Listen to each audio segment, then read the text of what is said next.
रामू और जादुई बैल। एक छोटे से गांव में रामू नाम का एक सीधा सादा लड़का रहता था।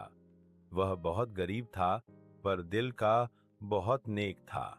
उसके माता पिता की मृत्यु के बाद वह जंगल के पास एक छोटी सी झोपड़ी में अकेला रहता था।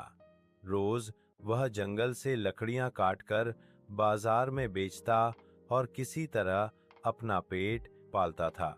एक दिन दोपहर को जब रामू लकड़ियां काट रहा था, तभी उसकी कुल्हाड़ी एक बड़े पत्थर से टकराई और टनन की आवाज आई। उसने देखा कि वहां एक सुनहरी घंटी बेल आधी मिट्टी में दबी हुई थी।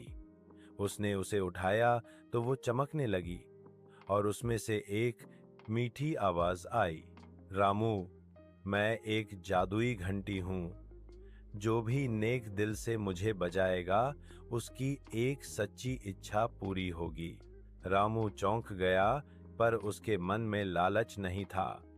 उसने धीरे से घंटी बजाई और कहा, हे घंटी, मेरे गांव के सभी गरीब लोगों के पास आज अच्छा खाना हो जाए। अचानक आसमान से रोटियां, फल और मिठाइयां बरसने लगीं। सारा गांव खुश हो गया। सबने रामू को धन्यवाद दिया, पर उसने कहा, मैंने कुछ नहीं किया, ये तो जादुई घंटी का कमाल है। अगले दिन एक लालची व्यापारी को इस बात का पता चला। वह रात को रामू की झोपड़ी में घुसा और घंटी चुराकर भाग गया। उसने अपनी हवेली में घंटी बजाई और बोला, मुझे सोने के पहाड़ चाहिए। घंटी ने धीमी आवाज में कहा, तेरा मन लालच से भरा है, इसलिए तेरा विनाश होगा। अगले ही पल उसके घर में सोने की जगह पत्थरों के पहाड़ गिर पड़े और वह उनमें दब गया। सुबह जब रामू को यह पता चला तो वह वहां पहुंचा। घंटी उठाई और बोला, हे घंटी, उस व्यापारी को माफ कर दो और उसे सही रास्ता दिखाओ।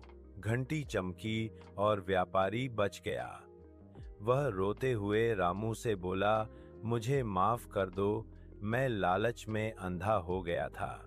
रामू ने मुस्कुराकर कहा, सच्चा सुख बांटने में है, छीनने में नहीं। उस दिन के बाद रामू और गांव के लोग उस जादुई घंटी का इस्तेमाल सिर्फ अच्छे कामों के लिए करने लगे, जैसे बीमारों की मदद करना, बारिश ना आने पर खेतों में जल लाना और बच्चों की पढ़ाई के लिए किताबें मंगवाना। धीरे धीरे गांव खुशहाल हो गया और घंटी ने अपना आखिरी संदेश दिया, जब इंसान खुद नेक बन जाए तब जादू की जरूरत नहीं रहती। फिर वह घंटी आसमान में चमकते हुए गायब हो गई। सीख, सच्चा जादू नेक दिल और अच्छे कर्मों में होता है, चीजों में नहीं।